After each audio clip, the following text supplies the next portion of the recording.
Hello again, road trippers. Welcome back to Maze Ways. This is Kevin, your tour guide. Today's weather is wet, but it hasn't dampened our enthusiasm for getting out and about. I am pleased to show you around Newcastle, Delaware today, complete with 360 view, so go ahead and look around as we go.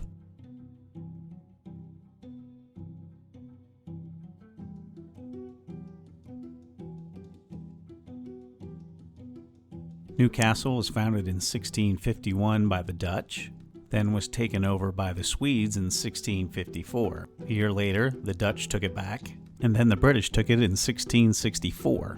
The tug of war continued, with the Dutch getting it back in 1673, and then the Brits taking it right back the next year. That gets us to William Penn in 1680, and the time period for most of the buildings that we're going to see today.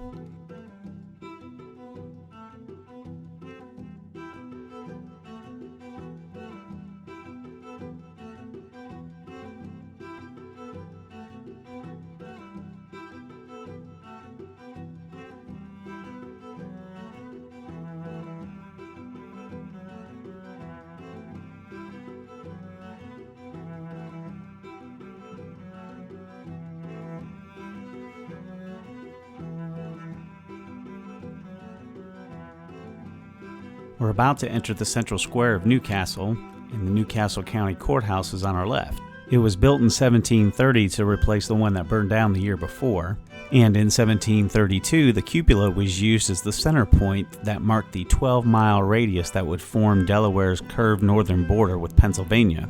Now at this time Delaware was still part of Pennsylvania, though it was known as Delaware, but that would all change in 1776. On June 15th, the state legislature voted in this building to separate itself from Pennsylvania and Great Britain. Soon after, the U.S. Declaration of Independence would be read from the second floor of this building to the town citizens. The courthouse remained the capital building for the state of Delaware until 1777. The American Revolution was in full swing, and the British had captured Philadelphia and Wilmington just to the north. As a result, the capital was moved south to Dover.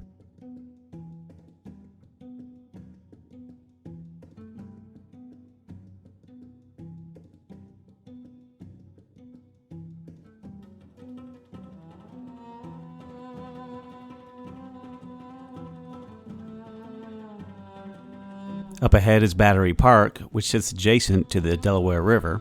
Turn your attention first to the right at this little white building. This is the ticket office for the Newcastle Frenchtown Railroad, and it was built in 1832. The railroad opened in 1831 and was one of the earliest railroads in the history of the United States. Horses were used during the first year, but in 1832 the switch was made to steam locomotives. The railroad didn't start at this point, but the ticket office found its way here to the park in the 1950s. Looking to the north, it's a bit too gloomy to see the Delaware Memorial Bridge, but it's there, and that's New Jersey on the other side of the river.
As we make this right onto East 2nd Street, I want you to turn your attention to the left. You can see on the back side of the county courthouse that there was another building that's been added. But first, let's say a quick hello to William Penn there in the center of the median. Hey, Bill. Back to the building. This is the sheriff's house, which was built in 1857. The county jail was built at the same time and took up that grassy area there to the right. There was a 25-foot wall around the complex, a complex that could hold up to 40 inmates. The jail was torn down in 1912, though, after a new one was constructed. The next building is the Newcastle Visitor Center, which we are unfortunately not able to go inside.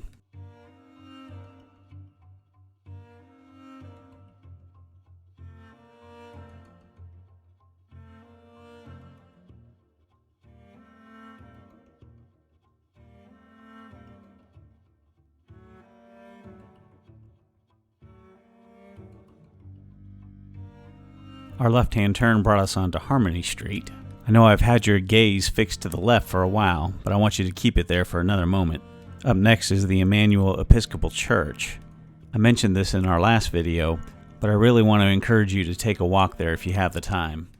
This church has what is probably one of the most impressive old cemeteries that I've ever seen, with many grave markers going back to the early 1700s and being perfectly legible today.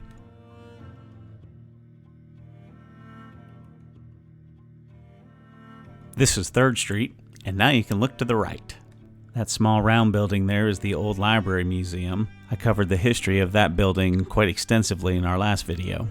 On the far end of this next building is the Dutch House Museum. This home was built in the late 17th century, estimated between 1664 and 1682. It is the oldest house in Newcastle and is the second oldest house on record in the state of Delaware. It is called the Dutch House because of its association with a Dutch family. However, when the house was restored, it was found that it was actually built during the English occupation using English methods. You can see that the house sits fairly low to the ground because the streets were raised during the middle of the 18th century. As we approach Delaware Street, you might have noticed as we've driven around town all the yellow tape and even the barricades around the courthouse. We overheard some of the workers say that they were just trying to make sure people didn't get into the courthouse. Our impression was that there was some sort of protest or gathering that was going to be happening later in the day, but we never did find out what happened. We didn't really want to stick around to find out either.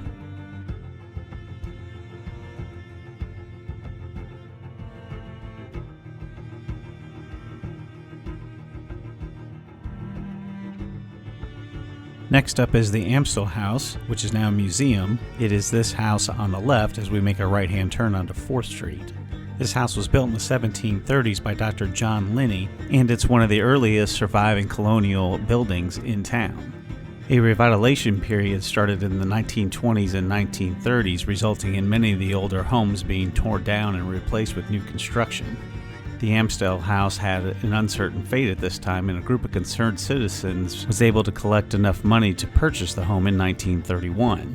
This was the first home to be officially preserved, and that group eventually evolved into the Newcastle Historical Society. The Historical Society offers tours of the house and its adjoining gardens, and you'll find much of the original construction still in place in this house.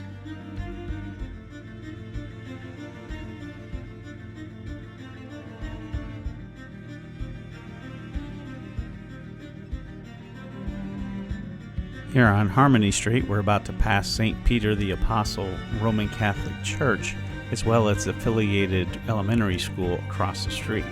The school was founded in 1906.